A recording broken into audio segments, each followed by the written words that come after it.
Hi friends, ಎಲ್ಲರಿಗೂ ನಮಸ್ಕಾರ. ಬನ್ನಿ ಫ್ರೆಂಡ್ಸ್, ಗೌರಿಶಂಕರ ಸೀರಿಯಲ್ನ ಇವತ್ತಿನ ಸಂಚಿಕೆಯಲ್ಲಿ ಏನಾಗ್ತಿದೆ ಅಂತ ನೋಡ್ಕೊಬರೋಣ. ಅದಕ್ಕೂ ಮುಂಚೆ ಯಾರೆಲ್ಲ ನನ್ನ ವಿಡಿಯೋ ನೋಡ್ತಾ ಇದ್ದಾರೆ ಫ್ರೆಂಡ್ಸ್, ಅವರೆಲ್ಲ ಪುಟ್ಟದೊಂದು ಲೈಕ್ ಮಾಡಿ ಹಾಗೆ ಫಾಲೋ ಮಾಡೋದನ್ನು ಮರಿಬೇಡಿ. ಬನ್ನಿ ಸ್ಟಾರ್ಟ್ ಮಾಡೋಣ. ಫ್ರೆಂಡ್ಸ್, ಮೊದಲಿಗೆ ಪಂಚಾಯತಿ ಕಟ್ಟೆಯಲ್ಲಿ ಎಲ್ಲರೂ ಇರಬೇಕಾದ್ರೆ ಊರಿನ ಗ್ರಾಮಸ್ಥರು ಹೇಳ್ತಾ ಇರ್ತಾರೆ, ಶಂಕರನ್ಗೆ ಹೇಳ್ತಾ ಇರ್ತಾರೆ, ಕೋಪದಲ್ಲಿ ತಗೊಂಡೋ ನಿರ್ಧಾರ ಯಾವುದಕ್ಕೂ ಪ್ರಯೋಜನ ಬರಲ್ಲ, ಹಾಗೆ ಕೋಪದಲ್ಲಿ ಮೂಗು ಕುಯ್ಕೊಂಡ್ರೆ ಏನು ಪ್ರಯೋಜನ ಇಲ್ಲ ಕಣಪ್ಪ, ಸರಿಯಾದ ನಿರ್ಧಾರನ ಹೇಳು ಅಂತ ಹೇಳ್ತಾ ಇರ್ತಾರೆ. ಸುಮ್ಮನೆ ಹೆಂಡ್ತಿನ ಬೇಡ ಅಂತ ಹೇಳ್ತಿದ್ಯಲ್ಲ, ಬಲವಾದ ಕಾರಣ ಕೊಡಪ್ಪ ಅಂತ ಹೇಳ್ತಿರ್ಬೇಕಾದ್ರೆ ನೋಡಿ ಮುಖಂಡರೆ, ಸುಮ್ಮನೆ ನಾನು ಏನೇನೋ ಕಾರಣ ಕೊಡ್ತಾ ಇಲ್ಲ, ಬಲವಾದ ಕಾರಣ ಇರೋದಕ್ಕೋಸ್ಕರ ಬೇಡ ಅಂತ ಹೇಳ್ತಾ ಇದ್ದೀನಿ ಅಂತ ಮುಖಂಡರ ಮುಂದೆ ಈ ಕಡೆ ಶಂಕರ ಹೇಳ್ತಾ ಇರ್ತಾನೆ. ನಾನು ಗೌರಿ ತುಂಬ ವರ್ಷಗಳಿಂದ ಜೊತೆಗೆ ಇದ್ವಿ, ಒಬ್ಬರೊಬ್ಬರನ್ನ ಪ್ರಾಣಕ್ಕಿಂತ ಹೆಚ್ಚಾಗಿ ಪ್ರೀತಿಸ್ತಾ ಇದ್ವಿ. ಆದರೆ ಶಿವರುದ್ರಪ್ಪ ರುದ್ರ ಮಾಡಿದ್ದೊಂದು ತಪ್ಪಿಂದ ನಮ್ಮಿಬ್ಬರು ಬದುಕಲ್ಲಿ ಅಲೆನೇ ಎದ್ಬಿಡ್ತು. ಶಿವರುದ್ರಪ್ಪ ನಮ್ಮವ್ವನ್ನ ಸಾಯ್ಸಕ್ಕೆ ಅಂತ ಬಂದ, ಆತ್ಮರಕ್ಷಣೆಗೋಸ್ಕರ ನಮ್ಮವ್ವ ಶಿವರುದ್ರಪ್ಪನ ಶೂಟ್ ಮಾಡಿದ್ಲು. ಇನ್ನೇನು ಕೊಲೆ ಕೇಸ್ ಅಪರಾಧದ ಮೇಲೆ ನಮ್ಮವ್ವನ್ನ ಅರೆಸ್ಟ್ ಮಾಡ್ತಾರೆ ಅಂತ ನಾನು ಆ ಕೊಲೆನ ತನ್ನ ಮೇಲೆ ಹೇಳ್ಕೊಂಡೆ. ಆದರೆ ಶಿವರುದ್ರಪ್ಪ ಸತ್ತಿದ್ದಾನೆ ಅಂತ ನಾವು ಅಂದ್ಕೊಂಡ್ವಿ, ಆದರೆ ಅವನು ಖಂಡಿತ ಸತ್ತಿರಲಿಲ್ಲ. ಹಾಗೆ ನಾನು ಜೈಲಿಗೆ ಹೋದಾಗ ನನ್ನ ನಡವಳಿಕೆ ನೋಡಿ ಶಿಕ್ಷೆ ಅವಧಿನ ಕಡಿಮೆ ಮಾಡಿ ಆದಷ್ಟು ಬೇಗ ಬಿರ್ನೆ ನನ್ನನ್ನು ಜೈಲಿಂದ ಬಿಡುಗಡೆ ಮಾಡಿದ್ರು. ಹಾಗೆ ಇದರಲ್ಲಿ ಗಂಗಂದು ತುಂಬಾನೇ ಪ್ರಮುಖ ಪಾತ್ರ ಇದೆ. ಏನು ಅಂತಂತಂದ್ರೆ, ಅವಳು ನನ್ನನ್ನು ಹೊರಗಡೆ ಕರ್ಕೊಬರೋಕ್ಕೆ ತುಂಬಾ ಅಂದ್ರೆ ತುಂಬಾ ಶಾನೆ ಕಷ್ಟಪಟ್ಟಳೆ ಅಂತ ಅಂದಾಗ ಗಂಗಾ ಕಣ್ಣೀರು ಹಾಕೊಂಡು ಶಂಕರನ್ ಮುಖನ ನೋಡ್ತಾ ಇದ್ರೆ ಗೌರಿ ಮಾತ್ರ ತುಂಬಾ ಕೋಪ ಮಾಡ್ಕೊಂಡು ಗಂಗನ ಗುರಾಯಿಸ್ತಾ ಇರ್ತಾಳೆ. ಯಾವತ್ತೂ ಸಹ ಲೈಫಲ್ಲಿ ಅವಳು ಉಪಕಾರನ ನಾನು ಮರೆಯಲ್ಲ, ಇದೊಂದು ವಿಷಯದಲ್ಲಿ ನಾನು ಅವಳಿಗೆ ತಲೆ ಬಾಗ್ತೀನಿ ಅಂತ ಶಂಕರ ಊರಿನ ಮುಖಂಡರ ಮುಂದೆ ಹೇಳ್ತಾ ಇರ್ತಾನೆ.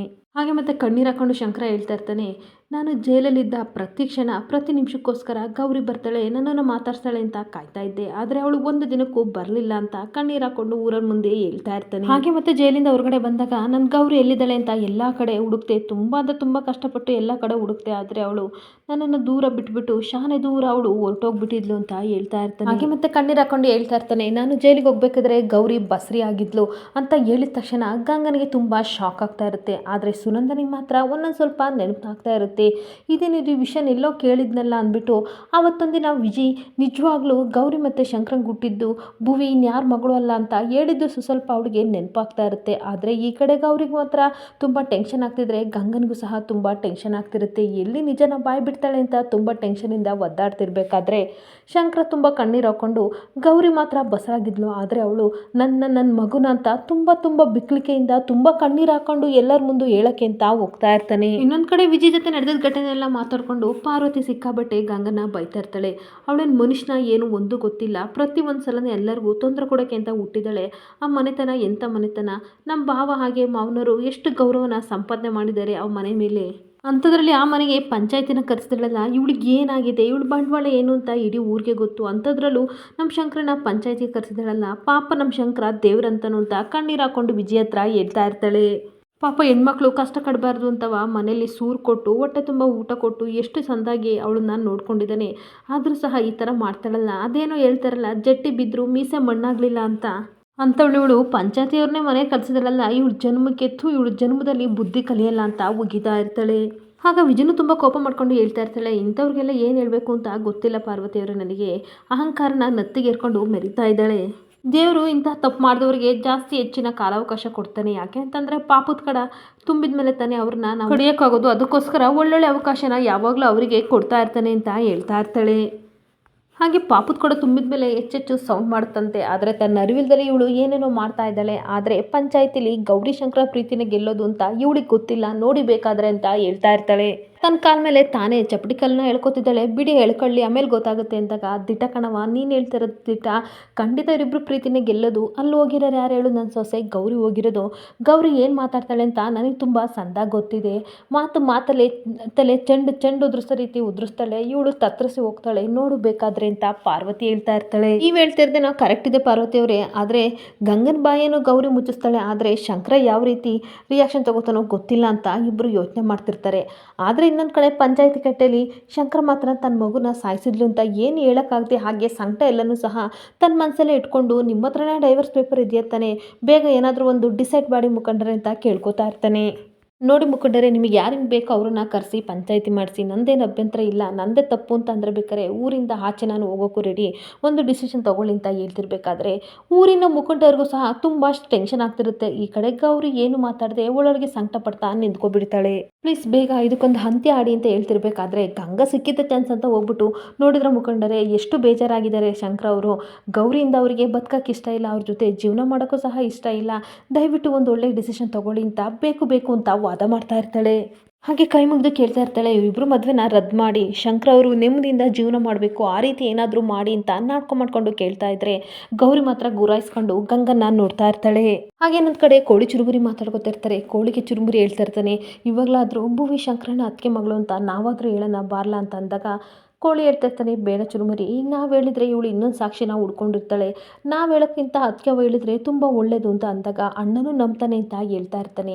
ಆದರೆ ಅಣ್ಣನಿಗೆ ಅದಕ್ಕೆ ಬಾಯಿ ಬಿಡ್ತಿಲ್ವಲ್ಲ ಅಂತ ಅನ್ಬೇಕಾದ್ರೆ ಸಮಯ ಸಂದರ್ಭ ಅಂತ ಒಂದಿರುತ್ತಲ್ವ, ಅದಿನ್ನೂ ಬಂದಿಲ್ಲ ಅಂತ ಅನಿಸುತ್ತೆ. ಬರೋರ್ಗೂ ತಾಳ್ಮೆಯಿಂದ ಕಾಯಿನ, ನಾವಿಬ್ಬರು ಈ ವಿಷಯನ ಹೇಳೋದು ಬೇಡ ಅಂತ ಕೋಳಿ ಚುರುಮುರಿ ಮಾತಾಡ್ಕೋತಾ ಇದ್ರೆ ಸುನಂದ ಮಾತ್ರ ಏನೋ ಅವತ್ತು ವಿಜಯ್ ಹೇಳಿದ್ಲಲ್ಲ ಅಂತ ನೆನಪು ಮಾಡ್ಕೋತಲೇ ಇರ್ತಾಳೆ.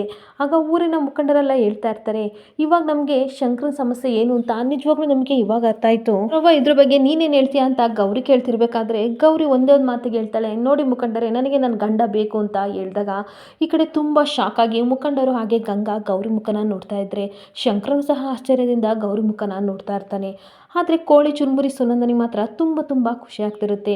ನನಗೆ ಅದೆಲ್ಲ ಗೊತ್ತಿಲ್ಲ, ನನಗೆ ನನ್ನ ಗಂಡ ಬೇಕಂದರೆ ಬೇಕು, ಯಾಕೆ ಅಂತಂದರೆ ಪರಿಸ್ಥಿತಿಗಳು ಸಂದರ್ಭಗಳು ನಮ್ಮಿಬ್ಬರನ್ನು ದೂರ ಮಾಡಿದ್ವು, ಆದರೆ ನನ್ನ ಮನಸ್ಸಲ್ಲಿರೋ ಪ್ರೀತಿ ಯಾವುದೇ ಕಾರಣಕ್ಕೂ ಬದಲಾಗಲ್ಲ, ಇವಾಗಲೂ ಆ ಪ್ರೀತಿ ಹಾಗೇ ಇದೆ, ಯಾರೇನೇ ಮಾಡಿದ್ರು ನನ್ನ ಗಂಡನ ಅಥವಾ ನನ್ನ ಪ್ರೀತಿನ ಯಾರೂ ಕಿತ್ಕೊಳ್ಳೋಕ್ಕಾಗಲ್ಲ ಅಂತ ಗಂಗಾ ಮುಖ ನೋಡಿಕೊಂಡು ಮುಖ ಕೊಡ್ದಂಗೆ ಗಂಗನಿಗೆ ಆನ್ಸರ್ ಕೊಡ್ತಾ ಇರ್ತಾಳೆ. ಈ ಕಡೆ ಏನು ಮಾಡಬೇಕು ಅಂತ ಗೊತ್ತಾಗ್ದಲೇ ಶಂಕರನು ಶಾಕಾಗಿ ನಿಂತ್ಕೋತಾನೆ. ಮುಖಂಡರು ಸಹ ಈ ಕಡೆ ಗೌರಿ ಮುಖನ ನೋಡಿಕೊಂಡು ಹಾಗೆ ಕೂತ್ಕೊಬಿಡ್ತಾರೆ. ನಮ್ಮಿಬ್ಬರು ಜೀವನದಲ್ಲಿ ಯಾರೇ ಬರಲಿ ಯಾರೇ ಹೋಗಲಿ ಯಾರೂ ಸಹ ನಮ್ಮಿಬ್ಬರು ಸಂಬಂಧನ ಅಳಿಸೋಕ್ಕಾಗಲ್ಲ, ಅದು ಲೈಫ್ ಲಾಂಗ್ ಇದ್ದೇ ಇರುತ್ತೆ, ಆ ನಂಬಿಕೆ ನನಗಿದೆ ಅಂತ ಹೇಳ್ತಾ ಇರ್ತಾಳೆ. ಇದ್ರ ಮೇಲೆ ನಿಮ್ಮಿಷ್ಟ, ನೀವೇನು ಹೇಳ್ತೀರಾ ಅದಕ್ಕೆ ನಾನು ಒಪ್ಪಿಗೆ ಕೊಡ್ತೀನಿ ಅಂತ ಹೇಳ್ತಿರ್ಬೇಕಾದ್ರೆ ಮುಖಂಡರೆಲ್ಲರೂ ಸೇರಿ ಮಾತಾಡ್ತಾ ಇರ್ತಾರೆ. ಅಲ್ಲ ಗೌರವ, ನೀನೇ ಪೇಪರ್ಗೆ ಸೈನ್ ಮಾಡಿಬಿಟ್ಟು ಈ ಥರ ಹೇಳ್ತಿದ್ಯಾ ಅಂತ ಅಂದಾಗ ನನ್ನ ಒಪಿನಿಯನ್ ಏನು ಅಂತ ನೀವು ಕೇಳಿದ್ರಿ, ಅದು ನಾನು ಹೇಳಿದ್ದೀನಿ, ಅದ್ರಲ್ಲಿ ತಪ್ಪೇನಿದೆ ಅಂತ ಕೇಳ್ತಾ ಇರ್ತಾಳೆ. ಹಾಗೆ ನೀವೇನು ಹೇಳಿದ್ರು ಅದಕ್ಕೆ ನಾನು ರೆಸ್ಪೆಕ್ಟ್ ಕೊಡ್ತೀನಿ ಅಂತ ಗೌರಿ ಹೇಳ್ತಾ ಇರಬೇಕಾದ್ರೆ ಎಲ್ಲ ಮುಖಂಡರು ಮಾತಾಡಿ ಮತ್ತೆ ಹೇಳ್ತಾ ಇರ್ತಾರೆ, ನೀನೇನು ದೂರು ಕೊಟ್ಟಿದ್ಯಾ ಗಂಗವ್ವ, ಅದ್ರ ಪ್ರಕಾರ ನಾವು ಅವರಿಬ್ಬರನ್ನು ಕೇಳಿ ಮಾತಾಡ್ಸಾಗಿದೆ, ಆದರೆ ಯಾಕೋ ಇವತ್ತು ಈ ಸಮಸ್ಯೆಗೆ ಪರಿಹಾರ ಸಿಗಲ್ಲ ಅಂತ ನಮಗೆ ಅನಿಸ್ತಿದೆ. ಸಂಬಂಧಗಳು ಹಗ್ಗ ಜಗ್ಗಾಟ ಥರ ಆಗಬಾರ್ದು, ಆ ಥರ ಆದರೆ ಸಂಬಂಧಗಳು ಆ ದಾರ ಥರ ಹರಿದೋಗ್ಬಿಡ್ತವೆ. ಹಾಗೆ ಯಾವುದೇ ಸಂಬಂಧಗಳನ್ನು ಕಿತ್ತಾಕೋದು ಈಸಿ, ಒಂದು ಮಾಡೋದು ತುಂಬ ಕಷ್ಟ. ಹಾಗೆ ಈ ಸಂಬಂಧಗಳು ಕೂಡ ಗಾಜಿನ ಕನ್ನಡಿ ಇದ್ದಂಗೆ, ಒಂದು ಸಲ ಒಡೆದೋದ್ರೆ ಮತ್ತೆ ನಮ್ಮ ಕೈಲಿ ಸೇರ್ಸೋಕ್ಕಾಗಲ್ಲ. ಹಾಗೆ ಏಕಾಏಕಿ ನಾವು ತೀರ್ಮಾನ ತಗೊಳಕ್ಕಾಗಲ್ಲ. ಅದಕ್ಕೆ 3 ಜನ ಮಾತಾಡಿ ಒಂದು ಒಳ್ಳೆ ಡಿಸಿಷನ್ಗೆ ಬರ್ತೀವಿ. ಹಾಗಾಗಿ ನಾವು ಪಂಚಾಯತಿನ ನಾಳೆನೂ ಸಹ ಇಟ್ಕೋತೀವಿ ಅಂತ ಹೇಳ್ತಾ ಇರ್ತಾರೆ. ಹಾಗೆ ಎಲ್ಲರಿಗೂ ನಮಸ್ಕಾರ ಅಂತ ಹೇಳಿ ಈ ಕಡೆ ಪಂಚಾಯಿತಿ ಮುಖಂಡರೆಲ್ಲರೂ ಸಹ ಹೊರಟೋಗ್ತಿರ್ಬೇಕಾದ್ರೆ ಶಂಕರನ್ ಸಹ ಗೌರಿ ಮೇಲೆ ಕೋಪ ಮಾಡಿಕೊಂಡು ಹೊರಟೋಗೇ ಬಿಡ್ತಾನೆ. ಪ್ರತಿಯೊಬ್ಬರು ಎಲ್ಲರೂ ಹೋಗ್ತಿರ್ಬೇಕಾದ್ರೆ ಗಂಗಾ ಗೌರಿ ಮಾತ್ರ ಹರಳಿ ಮರ ಹತ್ರ ನಿಂತ್ಕೊಬಿಡ್ತಾರೆ. ಆಗ ಗಂಗಾ ಸಿಕ್ಕಾಬಟ್ಟೆ ನಗಾಡ್ಕೊಂಡು ಹೇಳ್ತಾ ಇರ್ತಾಳೆ, ಶಾಕ್ ಆಯ್ತಾ ಗೌರಿ, ಶಾಕ್ ಆಗ್ಲಿಂತಲೇ ಈ ರೀತಿ ಮಾಡಿದ್ದು, ನಾನು ಮನ್ಸು ಮಾಡಿದ್ರೆ ಏನು ಬೇಕಾದರೂ ಮಾಡ್ತೀನಿ ಅಂತ ನಿನಗೆ ಗೊತ್ತಾಯ್ತಾ ಅಂತ ಹೇಳ್ತಾ ಇರ್ತಾಳೆ. ನನ್ನ ಹತ್ರನೇ ಚಾಲೆಂಜ್ ಮಾಡ್ತೀಯಲ್ವಾ, ನಾಳೆನೇ ಪಂಚಾಯಿತಿ ನೀವಿಬ್ರು ಗಂಡ ಎಂತಿಯಲ್ಲ ಅಂತ ತೀರ್ಮಾನ ಕೊಡುತ್ತೆ, ನೀನು ಇಷ್ಟ ಇದ್ದರೂ ಅದನ್ನು ಅಕ್ಸೆಪ್ಟ್ ಮಾಡ್ಕೊಂಡು ಹೋಗಲೇಬೇಕು ಅಂತ ಖುಷಿಯಿಂದ ಹೇಳ್ತಾ ಇರ್ತಾಳೆ. ಹಾಗೆ ಫೈನಲಿ ನಿನ್ನ ಮತ್ತು ಶಂಕರ ನಡುವೆ ಗೋಡೆ ಕಟ್ಟೇ ಬಿಡ್ತಾರೆ ಅಂತ ಹೇಳ್ತಿರ್ಬೇಕಾದ್ರೆ ಇಷ್ಟೊಂಥರ ಖುಷಿ ಪಡಬೇಡ, ಪಂಚಾಯತಿಯವರು ಕೊಡೋದ್ರಿಂದ ನಾನು ಮತ್ತು ನನ್ನ ಜೋಗಿಯವರು ದೂರ ಆದ್ರೂ ಆಗದ್ ಬೇಡ, ಬಟ್ ಸ್ಟಿಲ್ ಏನಾದರೂ ಆದರೂ ನಿನ್ನಂತೂ ಕಣ್ಣೆತ್ತ ನನ್ನ ಜೋಗಿಯವರು ನೋಡಲ್ಲ ಅಂತ ಅಂದಾಗ ಅಬ್ಬಾ ಏನು ಡೈಲಾಗ್ ಹೇಳ್ದೆ ಗೌರಿ ನೀನು ಅಂತ ಹಾಡ್ಕೋತಾ ಇರ್ತಾಳೆ. ಅಲ್ಲ, ಇತ್ತೀಚೆಗೆ ನೀನು ತುಂಬ ಅಗ್ಲಗನಸು ಕಾಣ್ತಿದೀಯಾ ಅಂತ ಅನಿಸುತ್ತೆ, ಯಾವುದೋ ಮೂಡೋದಿದೆಯಾ, ಒಂದು ಸ್ವಲ್ಪ ನೆನಪಿಸ್ಕೊ, ನೀನು ಮತ್ತು ನಿನ್ನ ಜೋಗಿಯವರು ಹಿಂದಿನ ಕಾಲದಲ್ಲಿ ಆಗಿನ ಕಾಲದಲ್ಲಿ ಎಷ್ಟು ರೊಮ್ಯಾನ್ಸ್ ಮಾಡ್ತಾ ಇದ್ರಿ ಅಲ್ವಾ, ಈಗ ಮನೆಗೆ ಬಂದಾಗಂತೂ ಫೋನಲ್ಲೇ ರೊಮ್ಯಾನ್ಸ್ ಮಾಡ್ತಾ ಇದ್ದೆ, ಆದರೆ ಇವಾಗ ನೀನೇ ಕೈಯಾರ ನಿನ್ನ ಗಂಡನ್ನ ನನಗೆ ಬಿಟ್ಕೊಟ್ಟು ಮದುವೆ ಮನೆಯವ್ರಿಗೂ ಬಂದಿದ್ದೆ ಅಲ್ವಾ, ಇದರಲ್ಲೇ ಅರ್ಥ ಆಗಲ್ವಾ ನಿನ್ನ ಪ್ರೀತಿಗಿಂತ ನನ್ನ ಕೆಪಾಸಿಟಿ ಎಷ್ಟು ಅಂತ ಹೇಳ್ತಾ ಇರ್ತಾಳೆ. ಹಾಗೆ ಒಂದು ಹೆಣ್ಣು ಮನಸ್ಸು ಮಾಡಿದರೆ ಯಾವ ರೀತಿ ಏನು ಬೇಕಾದರೂ ಗಂಡಸನ್ನ ಬದಲಾಯಿಸ್ಬೋದು. ಬುಗ್ರಿ ಥರ ಶಂಕರವ್ರನ್ನ ನಾನು ತಿರುಗಿಸ್ತೀನಿ, ನೋಡ್ತಾ ಇರು. ಹಾಗೆ ಒಂದು ಇಂಪಾರ್ಟೆಂಟ್ ಥಿಂಕ್ನ ನೀನು ಮರೆತುಬಿಟ್ಟೆ, ಆಗಲೇ ಪಂಚಾಯತ್ ಮುಂದೆ ಅಂದರೆ ತುಂಬಿ ಸಭೆ ಮುಂದೆ ಶಂಕರವ್ರು ಏನಂದ್ರೆ ಹೇಳು, ನಾನು ಜೈಲಿನಿಂದ ಆಚೆ ಬರೋಕ್ಕೆ ಗಂಗನೇ ಕಾರಣ ಅಂತ ಹೇಳಿದ್ರು ತಾನೆ, ಅಂದಮೇಲೆ ಶಂಕರವ್ರ ಮನಸ್ಸಲ್ಲಿ ಇದ್ದೀನಿ ಅಂತ ಅಂದಮೇಲೆ ಮುಂದೊಂದಿನ ಹೆಂಡತಿ ಸ್ಥಾನನ ಪಡ್ಕೋತೀನಿ ಅಂತ ಗಂಗಾ ಹೇಳ್ತಾ ಇದ್ರೆ ಗೌರಿ ಬಿದ್ದು ನಗಾಡ್ತಾ ಇರ್ತಾಳೆ. ಈ ರೀತಿಯೆಲ್ಲ ಹೇಳಿ ನನಗೆ ಸಿಕ್ಕಾಬಟ್ಟೆ ನಗು ತರಿಸಿ ಹೊಟ್ಟೆ ನೋವು ಬರೆಸ್ತೀಯ ಗಂಗಾ ಅಂತ ಹೇಳ್ತಾ ಇರ್ತಾಳೆ. ನನ್ನನ್ನು ಇಮ್ಯಾಜಿನರಿ ವರ್ಲ್ಡಲ್ಲಿ ಇದೆಯಾ ಅಂತ ಹೇಳಿ ನೀನೇ ಕನಸಿನ ಲೋಕದಲ್ಲಿ ತೇಲಾಡ್ತಾ ಇದೀಯಾ? ನೀನು ಹೇಳಿದ ಪ್ರಕಾರ ಒಂದು ಹೆಣ್ಣು ಮನಸ್ಸು ಪಟ್ಟರೆ ಗಂಡನ್ನ ಯಾವ ರೀತಿನಾದರೂ ಬದಲಾಯಿಸ್ಬೋದು. ಆದರೆ ಅದು ನಿನ್ನಂಥ ಹೆಣ್ಣಿನಿಂದ ಸಾಧ್ಯ ಇಲ್ಲ. ನೀನು ದೀಪದ ಬೆಳಕಿನ ಕೆಳಗಡೆ ಹುಳ ಆಗಿ ನೀನು ಸುಟ್ಟು ಬೂದಿ ಆಗುತ್ತಲ್ಲ, ಆ ಥರ ಹುಳ ಜಾತಿಗೆ ಸೇರಿದವಳು ನೀನು. ಆದರೆ ಶಂಕರ ಅನ್ನೋ ದೀಪದ ಹತ್ರ ನಾವು ಬರೋಕ್ಕೂ ಸಹ ನೀನು ಸಾಧ್ಯ ಇಲ್ಲ. ಆ ಥರ ಹತ್ರ ಬಂದರೆ ಸುಟ್ಟು ಬೂದಿ ಆಗ್ತೀಯ. ಏನಾಗ್ತೀಯ ಹೇಳು? ಸುಟ್ಟು ಬೂದಿ ಆಗ್ತೀಯ ಅಂತ ಹೇಳ್ತಿರ್ಬೇಕಾದ್ರೆ ಗಂಗನಿಗೆ ತುಂಬ ಕೋಪ ಬರ್ತಾ ಇರುತ್ತೆ. ಆದರೆ ನನಗೆ ಆ ಶಕ್ತಿ ಇದೆ ನೋಡು, ಈ ತಾಳಿಯನ್ನು ಸೌಭಾಗ್ಯ ನನಗಿದೆ. ಶಂಕರವ್ರು ಬೇಕು ಅಂತ ವರ್ಷಾನುಗಟ್ಲೆ ಪ್ರಯತ್ನ ಪಡ್ತಲೇ ಇದೆಯಾ, ಆದರೆ ನನಗಾಗಲ್ಲ. ತಾಳಿ ಅನ್ನೋ ಲೈಸೆನ್ಸ್ ನನ್ನ ಕತ್ತಲಿದೆ. ಹಾಗೆ ನನ್ನ ಕತ್ತಲ್ಲಿರೋ ತಾಳಿ ಹಾಗೆ ನನ್ನ ಮನಸ್ಸಲ್ಲಿರೋ ಪ್ರೀತಿ ಎರಡು ಸೇರಿ ಜೋಗಿಯವರು ನನ್ನವ್ರು ಆಗೋ ರೀತಿ ನಾನು ಮಾಡ್ಕೋತೀನಿ. ಯಾವತ್ತಿದ್ರೂ ಅವರು ನನ್ನವರೇ ಅಂತ ಮತ್ತೆ ಚಾಲೆಂಜ್ ಮಾಡ್ತಾ ಇರ್ತಾಳೆ. ನೀನೇ ಅಲ್ಲ, ದೇವ್ರು ಬಂದರೂ ಸಹ ಬದಲಾಯಿಸೋಕ್ಕಾಗಲ್ಲ. ಪಂಚಾಯತಿಲಿ ಸಹ ಶಂಕರ ನನ್ನವನು ಅಂತ ನಾನು ಹೇಳಿದ್ದೀನಿ. ಈ ಯುದ್ಧದಲ್ಲಿ ಸೋಲ್ ಗೆಲ್ಲುತ್ತಾ ಅಥವಾ ಪ್ರೀತಿ ಗೆಲ್ಲುತ್ತಾ ನೋಡೇ ಬಿಡೋಣ ಅಂತ ಹೇಳ್ತಾ ಇರ್ತಾಳೆ. ಅಲ್ಲಿವರೆಗೂ ನಿನ್ನ ಟೆಂಪ್ರವರಿ ಡ್ರೀಮ್ನ ಕಂಟಿನ್ಯೂ ಮಾಡ್ತಾ ಇರು ಅಂತ ಹೊರಟೋಗ್ತಿರ್ಬೇಕಾದ್ರೆ, ನಾನು ಏನೋ ಒಂದು ಮಾಡೋಣ ಅಂತ ಬಂದರೆ ಯಾವಾಗಲೂ ನನ್ನನ್ನೇ ಇದು ಮಾಡ್ತಾಳೆ ಅಂತ ಬೈಕೊಂಡು ಗಂಗಾ ಹೋಗ್ತಿರ್ಬೇಕಾದ್ರೆ, ಈ ಕಡೆ ಇನ್ಸ್ಪೆಕ್ಟರ್ ಬನ್ನಿ ಮೇಡಮ್ ಗಾಡಿ ತೊಗೊಬನ್ನಿ ಅಂತ ಹೇಳ್ತಾ ಇರ್ತಾನೆ. ಬನ್ನಿ ಮೇಡಮ್ನ ಕರ್ಕೊಂಡು ಹೋಗ್ಬೇಕು ಅಂತ ಹೇಳ್ಬೇಕಾದ್ರೆ, ನಾನು ನಿಮ್ಮ ಜೊತೆ ಬರಲ್ಲ, ನನಗೆ ಹ್ಯಾಂಡ್ ಕಪ್ ಬೇಕು ಕೊಟ್ಟು ಹೋಗಿ ಅಂದಾಗ, ಏನು ಮೇಡಮ್ ಈ ಥರ ಹೇಳ್ತಿದ್ರಾ, ನಿಮಗೆ ಸೆಕ್ಯೂರಿಟಿ ಬೇಕು, ನಿಮ್ಮ ಜೊತೆ ಇರ್ತೀವಿ ಅಂತ ಪೊಲೀಸ್ ಹೇಳಬೇಕಾದ್ರೆ, ಅದನ್ನೆಲ್ಲ ನಾನು ನೋಡ್ಕೋತೀನಿ, ಹ್ಯಾಂಡ್ ಕಪ್ ಕೊಟ್ಟು ಹೋಗಿ ಅಂತ ಹೇಳ್ತಾ ಇರ್ತಾಳೆ. ಆರ್ಡರ್ ಅಂತ ಹ್ಯಾಂಡ್ ಕಪ್ ಇಸ್ಕೊಂಡ್ಬಿಟ್ಟು, ಏನು ನನ್ನನ್ನೇ ದೂರ ಮಾಡ್ತೀರಾ, ಹಾಗೆ ನಿಮಗೆ ಡೈವರ್ಸ್ ಬೇಕಾ, ಮಾಡ್ತೀನಿ ಅಂತ ಮನೊಳಗಡೆ ಬಂದು ಗುಂಡಿನ ಜೊತೆ ಆಟ ಆಡ್ತಾ ಇರ್ತಾಳೆ. ಆಗ ಸುನಂದ ಹೇಳ್ತಾ ಇರ್ತಾಳೆ, ಇಷ್ಟು ಖುಷಿಯಾಗಿ ನಮ್ಮ ಜೊತೆ ಇದ್ದದ್ದು ನಾವು ನೋಡೇ ಇಲ್ಲ ಅಂತ ಅಂದಾಗ, ಯಾಕೆ ಅಕ್ಕ ಆ ರೀತಿ ಹೇಳ್ತೀರಾ, ಮದುವೆಲಿ ಇದ್ನಲ್ಲ ಅಂತ ಹೇಳಬೇಕಾದ್ರೆ, ಮದುವೆಲಿದ್ದೆ ತುಂಬ ಗಡಿಬಿಡಲಿದ್ದೆ, ಇಷ್ಟು ಖುಷಿಯಾಗಿರಲಿಲ್ಲ ಗೌರವ ಅಂತ ಅನ್ಬೇಕಾದ್ರೆ, ಕೋಳಿ ಚುರುಮುರಿನೂ ಹೌದು ಅದಕ್ಕೆವ, ನೀವು ಮನಸಾರೆ ನಗ್ತಾ ಇದ್ದೀರಾ, ನಮಗಂತೂ ತುಂಬ ಖುಷಿ ಆಗ್ತಿದೆ, ಆದರೆ ಈ ಖುಷಿಗೆ ಕಾರಣ ಏನು ಅಂತ ಗೊತ್ತಿಲ್ಲ ಅಂತ ಅನ್ಬೇಕಾದ್ರೆ, ನಾನು ಹೇಳ್ತೀನಿ ಬಾರ್ಲಾ ಅಂತ ಶಂಕರ ಕರಿತಿರ್ತಾನೆ. ಹೇಳೋಣ ಅಂತ ಅಂತಾಗ ಚುರುಮುರಿ ಹೋಗ್ತಿರ್ಬೇಕಾದ್ರೆ ಕೆನ್ನೆಗೆರಡು ಹೊಡೆದಾಗ, ಬಿಡೋಣ ನನಗೆ ಗೊತ್ತಾಯಿತು ಅಂತ ಹೇಳ್ತಾ ಇರ್ತಾನೆ. ಅಷ್ಟೊತ್ತಿಗೆ ಮನೆಯಿಂದ ಕಾಲ್ ಬಂದಾಗ ಈ ಕಡೆ ಗೌರಿ ಹೊರಗಡೆ ಬಂದು ಮಾತಾಡ್ತಾ ಇರ್ತಾಳೆ. ಏನಾಯಿತು ಪಂಚಾಯತಿ ಕಟ್ಟೇಲಿ ಅಂತ ಈ ಕಡೆ ವಿಜಿ ಕೇಳ್ತಿರ್ಬೇಕಾದ್ರೆ, ಅದೆಲ್ಲ ಇರಲಿ ಅತ್ತೆ ಕೈಲಿ ಫೋನ್ ಕೊಡು ಅಂತ ಅಂದಾಗ, ಏನು ಹೇಳವ ನಾನು ಇಲ್ಲೇ ಇದ್ದೀನಿ ಅಂತ ಹೇಳ್ತಾ ಇರ್ತಾಳೆ.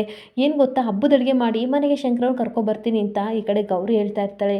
ಏನು ಹಬ್ಬದ ಅಡುಗೆನ ನೀನು ಅಂತ ಅಂದರೆ ಶಂಕರ ಉರ್ಕೊಂಡು ಬೀಳ್ತಾನೆ, ಏನು ಒಪ್ಪಿಸ್ದೆ, ಮನೆಗೆ ಹೆಂಗೆ ಬರ್ತೀರಾ ಅಂತ ಅನ್ಬೇಕಾದ್ರೆ, ಈ ಗೌರಿ ಎಲ್ಲಿರ್ತಾಳೆ ಅಲ್ಲಿ ಶಂಕರವ್ರು ಇದ್ದೇ ಇರ್ತಾರೆ, ನೀವು ತಲೆ ಕೆಡಿಸ್ಕೋಬೇಡಿ ಹಬ್ಬದ ಅಡುಗೆ ಮಾಡಿ ಅಂತ ಗೌರಿ ಹೇಳ್ತಾ ಇರ್ತಾಳೆ. ಏನಂತದ್ದು ಮಾಡಿದೆ ಅಂತ ಅಂದರೆ, ಶಂಕರನ ವಶೀಕರಣ ಮಾಡಿದ್ದೀನಿ, ನಾನು ಬಾತ್ರೂಮ್ಗೆ ಹೋದ್ರೂ ಬರಬೇಕು, ಎಲ್ಲೋದ್ರೂ ಬರಬೇಕು, ಆ ರೀತಿ ಮಾಡ್ತೀನಿ ಅಂತ ಅಂದಾಗ, ಅದೇನು ಹೇಳ್ತಿದೆಯೋ ಒಂದು ಅರ್ಥ ಆಗ್ತಿಲ್ಲ ಅಂತ ವಿಜಯ್ ಹೇಳ್ತಾರೆ. ಅಯ್ಯೋ ಅರ್ಥ ಆಗದಿದ್ರು ಪರವಾಗಿಲ್ಲ, ಬಂದಾಗ ಹೇಳ್ತೀನಿ ಅಂತ ಓಕೆ ಬಾಯ್ ಅಂತ ಫೋನ್ ಕಟ್ ಮಾಡಿದಾಗ, ಇವರಿಬ್ಬರು ಏನು ಮಾಡ್ತಾಳೋ ಒಂದು ಗೊತ್ತಿಲ್ಲ. ಆದರೆ ಇವರಿಬ್ಬರು ಖುಷಿಯಾಗಿ ಬಂದರೆ ಸಂಸಾರ ಮಾಡಿದ್ರೆ ಅಷ್ಟೇ ಸಾಕು, ಬನ್ನಿ ಹಬ್ಬದ ಅಡುಗೆ ಮಾಡೋಣ ಅಂತ ವಿಜಯನ ಕರ್ಕೊಂಡು ಈ ಕಡೆ ಪಾರ್ವತಿ ಹೋಗ್ತಾ ಇರ್ತಾಳೆ. ಇಲ್ಲಿಗೆ ಸಂಚಿಕೆ ಎಂಡ್ ಆಗ್ತಿದೆ. ಈ ವಿಡಿಯೋ ಇಷ್ಟ ಆದರೆ ಪುಟ್ಟದೊಂದು ಲೈಕ್ ಮಾಡಿ, ಫಾಲೋ ಮಾಡಿ. Thank you.